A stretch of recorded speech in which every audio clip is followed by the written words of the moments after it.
Pengumuman, varian baru virus corona bernama Omicron yang menghantui dunia telah ditemukan di negeri kita. Satu kasus pertama telah dikonfirmasi secara berlapis oleh Kementerian Kesehatan dan GIS-8. Ini menambah pekerjaan rumah pemerintah yang belakangan telah sanggup membuat pandemi COVID-19 di tanah air melandai. Jadi ada 3 pekerja pembersih di Rumah Sakit Wisma Atlet yang terkonfirmasi positif PCR-nya.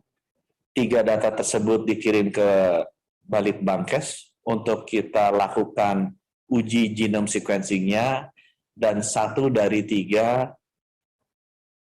positif Omicron. Omicron yang dikategorikan variant of concern oleh WHO pertama kali ditemukan di Afrika Selatan dan Botswana, tapi epidemiolog seperti Diki Budiman sangsi varian ini berasal dari negerinya Nelson Mandela. Menurutnya, bisa saja varian itu telah ada di negara manapun, hanya pertama kali ditemukan di Afrika Selatan. Ini yang justru berbahaya, karena dapat menyebabkan transmisi lokal. Jika itu dideteksi oleh Afrika Selatan, bukan berarti asalnya dari Afrika Selatan. Yang menjadi permasalahannya adalah saat ini dunia hanya melihat Afrika Selatan, beberapa negara. Karena kalau bicara ditemukan pada hari ini, dikatakan, itu bukan berarti hari ini lahirnya. Itu bisa 2-3 minggu, bahkan mungkin sebulan lebih lalu.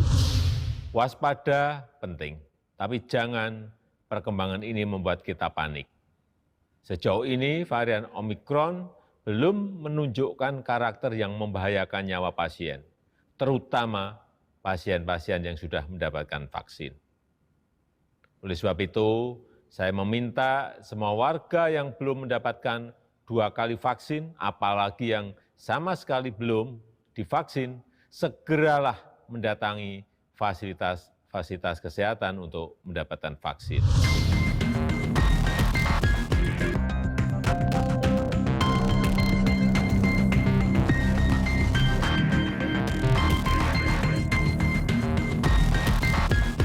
Apa yang dikatakan Presiden Joko Widodo bahwa kita semua harus waspada tapi tidak panik benar adanya.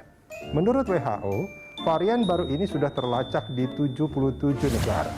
Menurut Direktur Jenderal WHO Tedros Adhanom Ghebreyesus, mewanti-wanti negara-negara di dunia untuk tidak meremehkan Omicron. Sebab, jika teledor sedikit, jumlah kasus yang dipicu Omicron akan meledak dan bikin fasilitas kesehatan kewalahan.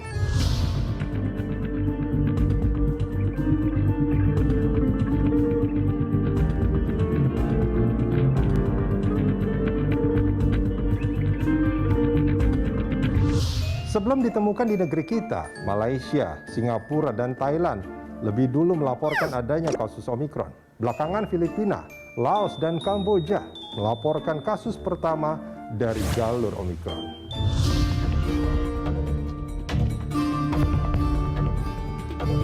Semua negara memang tidak boleh meremehkan Omicron sebab Inggris mengumumkan 1 orang telah meninggal akibat terinfeksi varian Omicron itu. Di London, varian Omicron berkontribusi atas 40% kasus terinfeksi. Walhasil Inggris menerapkan pembatasan yang lebih ketat. Nah, selain itu, mengimbau warganya untuk disuntik vaksin booster.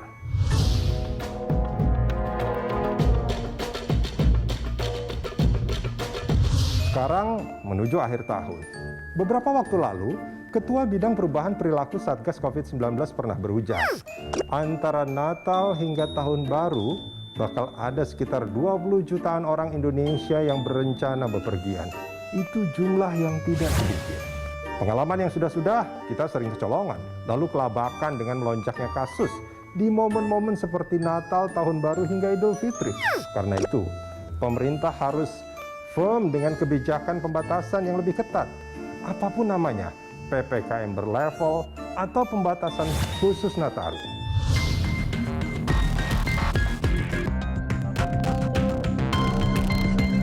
Ditemukannya kasus pertama varian Omicron di negeri kita, itu adalah alarm tanda bahaya. Selain pembatasan, tracing, testing, serta penggalakan vaksinasi wajib hukumnya. Jangan sampai salah langkah dan terlambat mengantisipasi varian baru ini. Jangan sampai pula di awal tahun nanti, negeri kita justru berhadapan dengan pandemi gelombang ketiga. Waspada harus, tapi panik jangan.